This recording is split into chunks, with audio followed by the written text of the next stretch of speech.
நண்பர்கள் அனைவருக்கும் வணக்கம். இன்று நம்ம சென்னையில் நடந்த ஒரு சில முக்கியமான தகவல்கள இந்த வீடியோல நம்ம பார்த்துடலாம். இன்னைக்கு சைதாப்பேட்டையில நம்ம முதலமைச்சர் ஸ்டாலின் ஐயா அவர்கள் மகளிர் திறன் மேம்பாட்டு மையத்த திறந்து வச்சாரு. அண்ணா யூனிவர்சிட்டி இஷ்யூவ மையப்படுத்தி நம்ம சென்னை நகர்ல பல்வேறு கட்சிகள் தினமும் போராட்டம் நடத்தி வர்றாங்க. இந்த வரிசையில பாட்டாளி மக்கள் கட்சி இன்னைக்கு அவங்களுடைய போராட்டத்த வள்ளுவர் கோட்டத்துல நடத்துனாங்க. அனுமதியே இல்லாம போராட்டம் நடந்ததுனால பாட்டாளி மக்கள் கட்சி தொண்டர்கள் இன்னைக்கு கைது செய்யப்பட்டாங்க. பிஜேபியுடைய உமன் விங் அண்ணா யூனிவர்சிட்டி இஷ்யூ தொடர்பா மதுரையில இருந்து ஒரு ப்ரொசஷன் ஆரம்பிச்சு நம்ம சென்னை வரைக்கும் வரப்போறதா சொல்லியிருக்காங்க.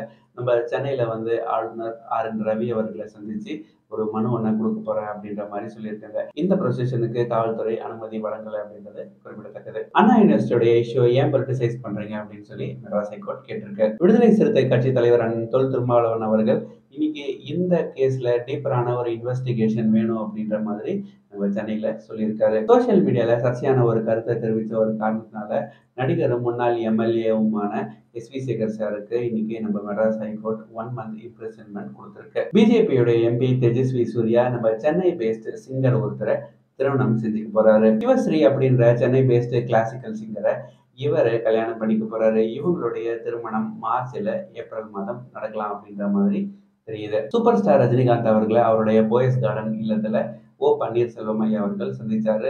எதற்காக இந்த சந்திப்பு அப்படின்னு தெரியல. மரியாதை நிமித்தமான ஒரு சந்திப்பு அப்படின்னு சொல்லியிருக்காரு. சென்னையுடைய மிக பிரபலமான தியேட்டர்கள்ல ஒண்ணான உதயம் தியேட்டரை க்ளோஸ் பண்ணியிருக்காங்க. 1983ஆம் ஆண்டு தொடங்கப்பட்ட இந்த தியேட்டரை ஒரு ரெசிடென்ஷியல் காம்ப்ளெக்ஸா மாத்தவிருக்காங்க. ஜனவரி 13ஆம் தேதி அன்னைக்கு சென்னை சங்கமம் நம்ம ஒரு திருவிழாவை நம்ம முதலமைச்சர் ஸ்டாலின் ஐயா அவர்கள் தொடங்கி வைக்கிறாரு. இன்னைக்கு நம்ம சென்னை நகர்ல மலர் கண்காட்சியானது தொடங்கி இருக்கு.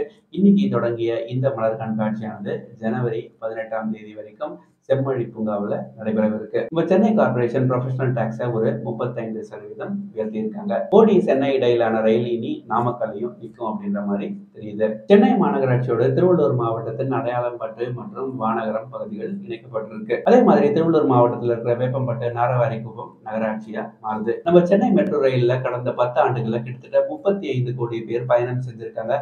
2024ஆம் ஆண்டு மட்டும் கிட்டத்தட்ட ஒரு 11 கோடி பேர் பயணம் செய்திருக்கிறதா தெரியுது. எக்ஸாக்டா சொல்லணும் அப்படின்னா 10 கோடியே 50 லட்சம் பேர் 2024ஆம் ஆண்டு மெட்ரோ ரயில்கள்ல பயணம் செஞ்சிருக்காங்க. இன்னும் நிறைய அப்டேட்ஸ் இருக்கு நம்ம சேனல்ல இருந்து. அவ்வளவுதான் இந்த வீடியோல. இதே மாதிரி சேனல்ல இருந்து தகவல்களுக்கு மறக்காம சேனலை சப்ஸ்கிரைப் பண்ணி வச்சுக்கோங்க. நன்றி, வணக்கம்.